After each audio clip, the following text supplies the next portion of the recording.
Hello friends, तो फिर से स्वागत है आप सबका मेरे चैनल पर।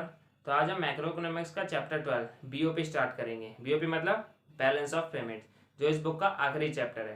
तो चलिए बिना टाइम वेस्ट किए स्टार्ट करते हैं।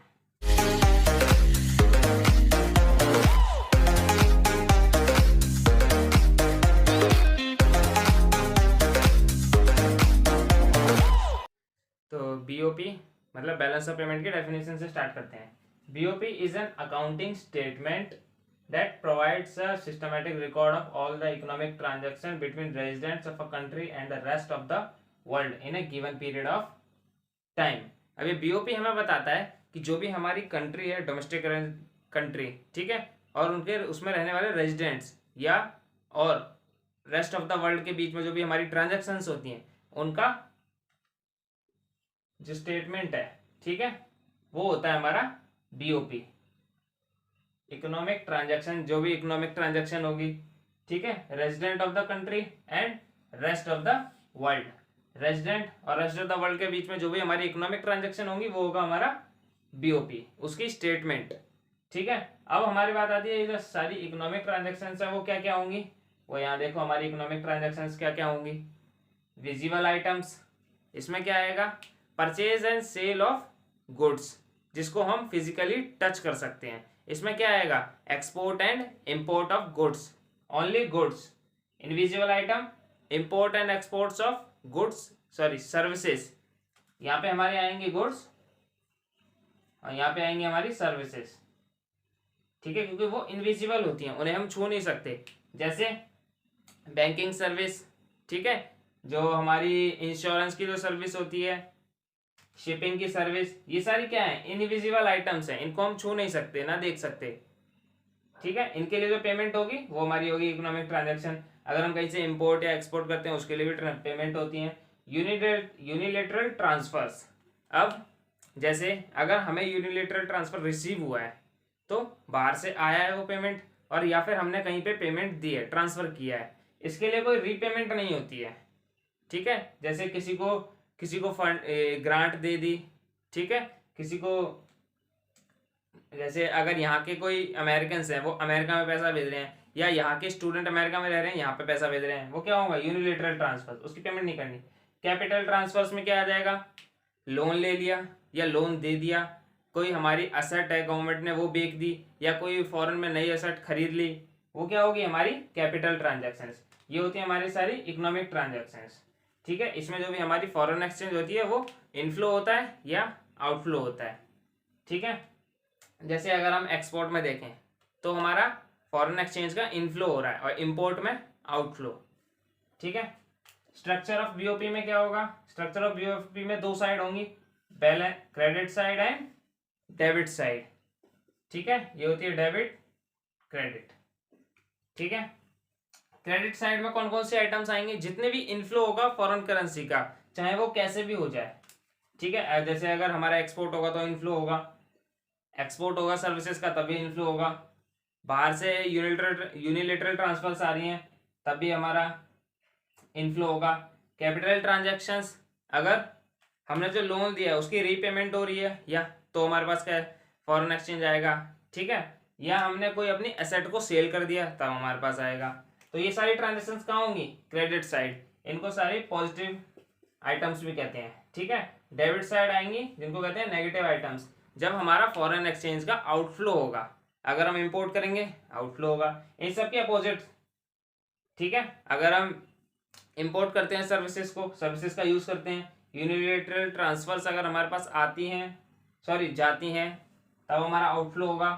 और कैपिटल ट्रांसफर बाहर, जैसे अगर हमने बाहर कोई वो खरीद लिया, क्या कहते हैं, एसेट को खरीद लिया, तब हमें पेमेंट करनी पड़ेगी। ठीक है, तो ये हो गया हमारा डेबिट साइड। अब देखो balance, BOP, surplus and deficit, इसमें भी 3 पॉइंट होंगे हमारे, 3 केसेस होंगे। जो हमारा बीओपी है वो भी एक स्टेटमेंट है ना। ठीक है, तो या तो हमारी क्रेडिट डेबिट साइड दोनों बराबर होंगी, या एक ज्यादा या कम होगी। अगर ये दोनों बराबर है तो उसे कहेंगे बैलेंस बीओपी।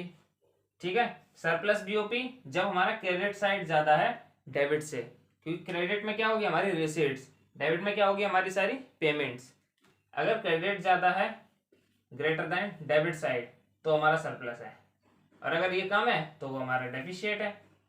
ठीक है, उसके बाद आता है हमारा बीओटी, बैलेंस ऑफ ट्रेड।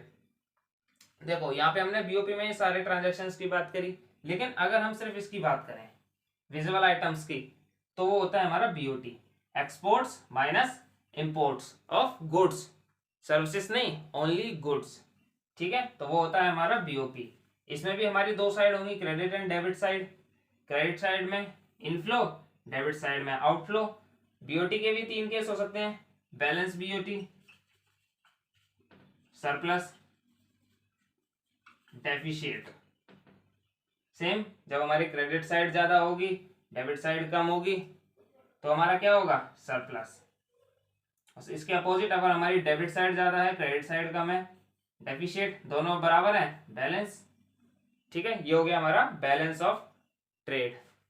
तो नेक्स्ट आता है हमारा component of BOP, balance of payment, current account and capital account. अब देखो जो हमारा बीओपी में चार कंपोनेंट, चार थे उसमें आइटम। ठीक है, export, import of goods, services, unilateral transfers and capital transactions. अब वो सारा चैप्टर उसी के आसपास रहेगा हमारा। ठीक है, तो देखो करंट अकाउंट में हमारे क्या आएगा, export and import of goods, ये हमारा बीओटी ही है। ठीक है, export and import of goods, अगर हम एक्सपोर्ट करेंगे तो हमारे पास इनफ्लो आएगा फॉरेन एक्सचेंज का, अगर हम इंपोर्ट करेंगे तो फॉरेन एक्सचेंज का आउटफ्लो होगा। तो एक्सपोर्ट के केस में कहाँ जाएगी ट्रांजैक्शन, क्रेडिट साइड। इंपोर्ट के केस में डेबिट साइड, क्योंकि एक्सपोर्ट के केस में हमारा क्या हो रहा है, फॉरेन करेंसी का इनफ्लो हो रहा है और इसमें आउटफ्लो हो रहा है, तो डेबिट साइड। ठीक है, ये पॉजिटिव आइटम है, ये नेगेटिव आइटम है। Export and import of services, same इसमें होगा, जो एक्सपोर्ट सर्विसेज का करेंगे क्रेडिट, इंपोर्ट डेबिट। ठीक है, unilateral transfer to and from abroad. अब यूनिलैटरल ट्रांसफर्स, अगर हमें रिसीव हो रहा है किसी बाहर से, किसी अदर कंट्री से, तो वो होगा पॉजिटिव आइटम, क्रेडिट।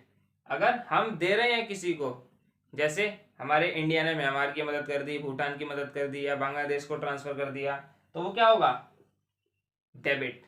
वो क्या है, क्योंकि करेंसी बाहर जा रही है हमारी। ठीक है, income received to and from abroad.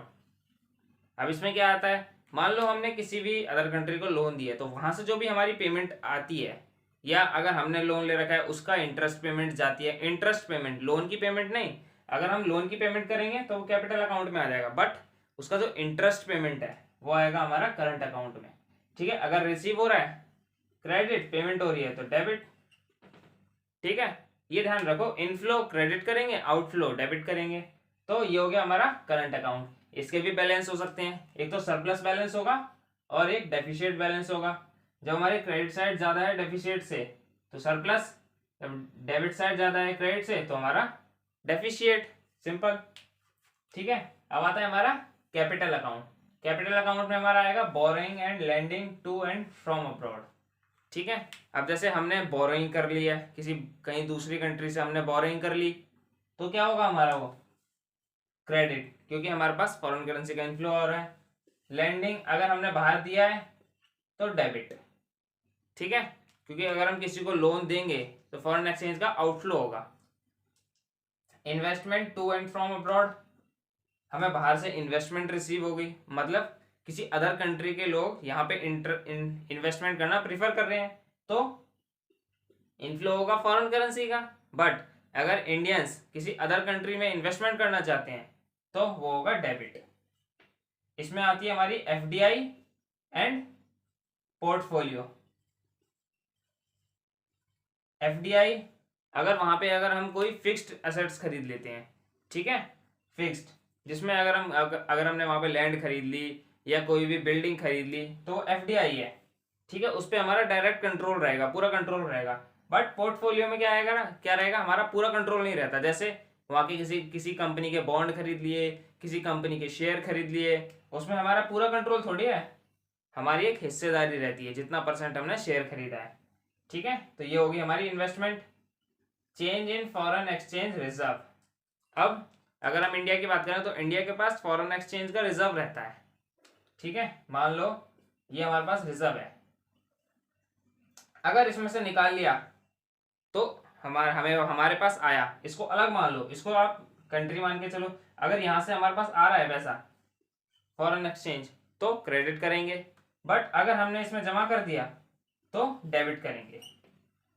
ठीक है, तो यहाँ पे देखो फॉरेन एक्सचेंज का जो फॉरेन रिजर्व में जो एक्सचेंज होगा वो हमारा क्रेडिट या डेबिट होगा। ठीक है, अब इसमें भी हमारा एक सरप्लस होगा या डेबिट होगा। अगर हमारी क्रेडिट साइड ये इनफ्लो ज्यादा है, ठीक है, तो सरप्लस होगा हमारा, बट अगर डेबिट साइड ज्यादा है, हमारे में आउटफ्लो ज्यादा है, तो हमारा क्या होगा, डेफिशिएट। तो ये हो गया हमारे current account and capital account. तो फ्रेंड्स हमारा टॉपिक यहीं पे खत्म होता है। इन सब के नोट्स आपको डिस्क्रिप्शन में मिल जाएंगे, वहाँ से आप डाउनलोड कर सकते हैं। और अगर कोई डाउट होता है तो मेरे टेलीग्राम चैनल पर मैसेज करिए। तो जाने से पहले हमारी वीडियो को लाइक, शेयर एंड सब्सक्राइब जरूर करें और बेल आइकन को प्रेस करना ना भूलें। तब तक के लिए बाय बाय।